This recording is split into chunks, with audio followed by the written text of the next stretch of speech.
Oke, terima kasih. Ada banyak pertanyaan yang sifatnya,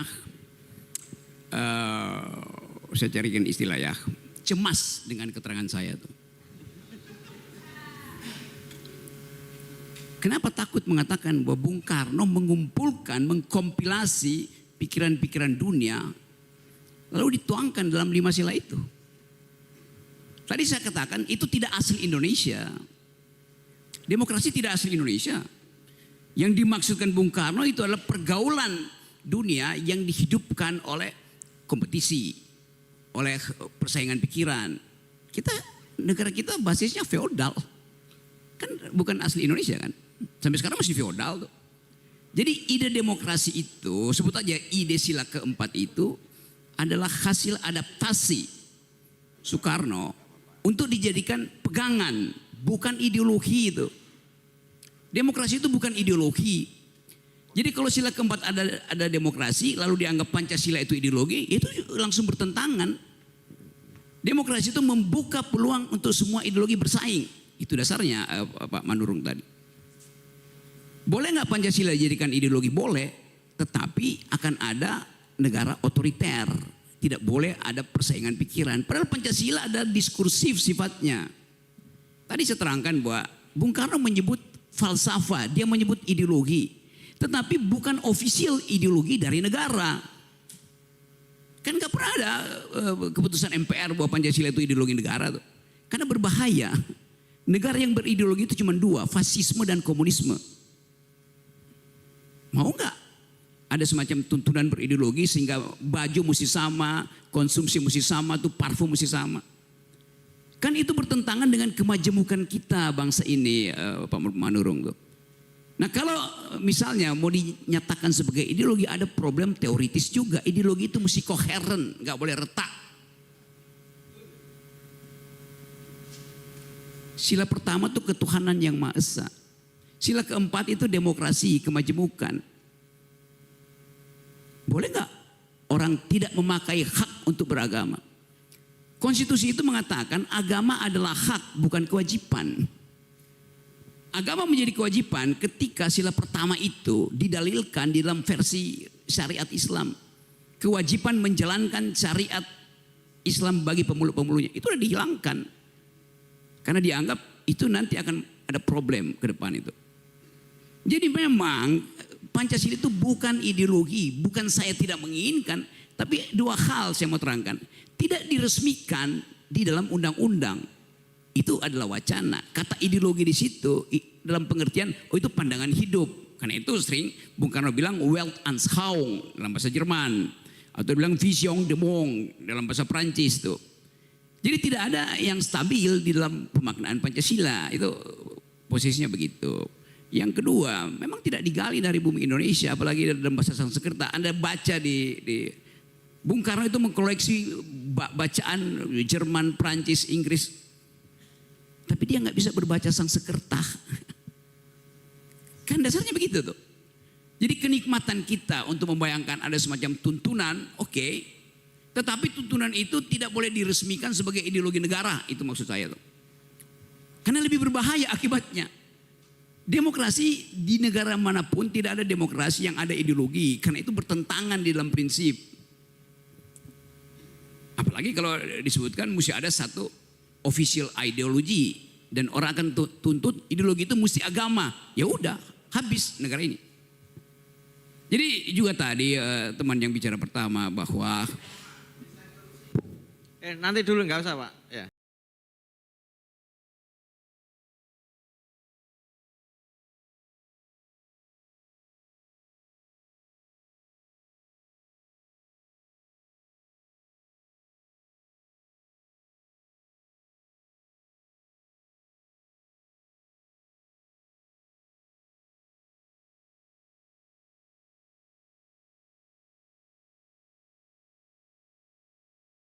Oke, ya supaya sedikit catatan kaki, saya mengajar teori ideologi di Departemen Filsafat UI selama 15 tahun tuh.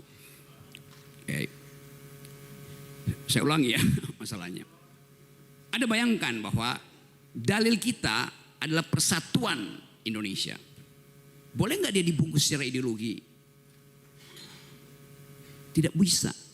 Karena persatuan itu datang dari ontologi kemajemukan.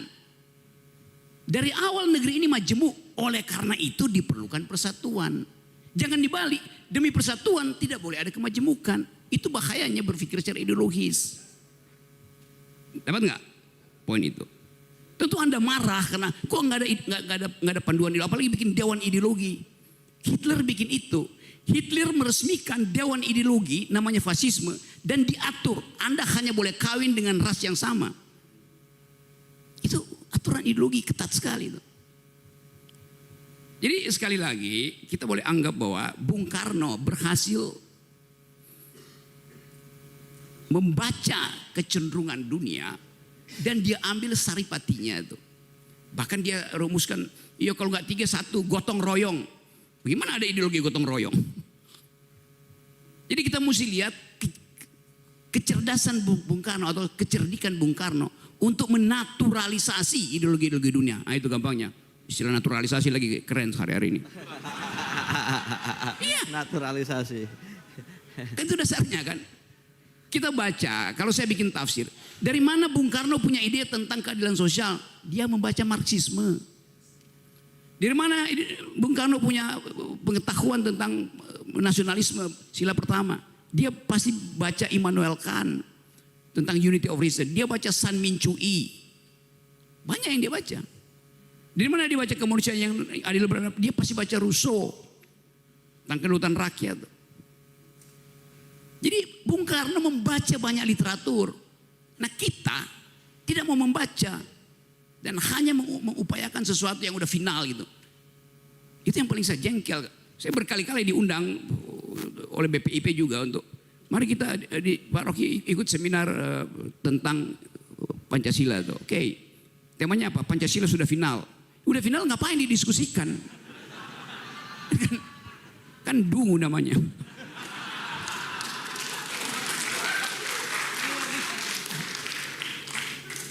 Jadi saya menginginkan ada panduan bernegara.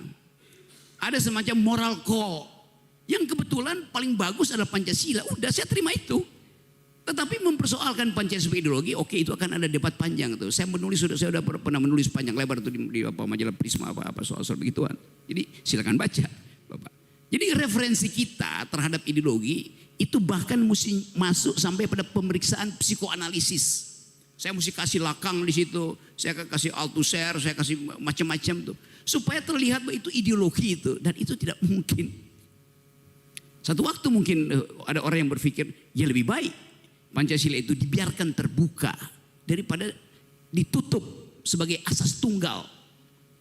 Itu yang dilakukan oleh Pak Harto. Pancasila ditutup dalam versi Soehartoisme. Itu dasarnya. Di negara-negara Afrika juga banyak mencari root, mencari akar apa sebetulnya akarnya macam-macam tuh. Ada yang disebut Mobutuisme. Karena waktu itu Mobutu Sese Seko adalah pemimpin Zaire itu. Jadi terlihat bahwa kita punya semacam kecenderungan untuk mencari sesuatu. Nah, saya terangkan sedikit teorinya.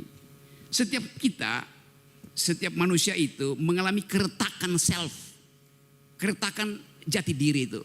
Kenapa dia retak? Karena saya akan mencari figur di atas saya. Sementara saya dikejar oleh figur di bawah saya. Retak saya tuh. Saya nggak tahu orientasinya kemana itu. Jadi biarkan kita hidup di dalam keretakan itu. Nah keretakan itu kan semacam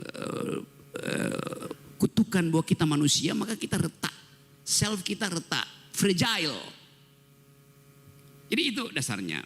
Jadi sekali lagi dalam demokrasi, di dalam republik, ide common good itu tidak boleh dibasiskan pada satu ideologi. Itu dasarnya tuh. Nah itu yang menyebabkan ada persaingan pikiran. Itu yang menyebabkan kita terbuka untuk berargumentasi itu. Kita pakai bahasa dan boleh aja pakai tekanan-tekanan, agak marah boleh. Tetapi kita balik pada akal sehat lagi tuh. Bahwa semua yang didalilkan itu harus diperhatikan logikanya tuh. Jadi saya kira itu dan saya percaya bahwa teman-teman akan merumuskan kembali percakapan ini supaya kita bawa pada forum-forum yang lebih luas tuh. Yang penting bagi saya ada transaksi argumen di sini, bukan kita produksi sentimen. Dan saya percaya kalau kita keluar dari sini dalam 2 hari ini akan ada bekal pengetahuan di kepala kita. Sehingga IQ bangsa ini bisa ditingkatkan oleh pertemuan hari ini. Oke. Bahkan saya bisa pastikan kalau jumlah IQ di ruangan ini kita kumpulkan, ditukar tambah yang ada di Senayan, masih ada kembalian di sini.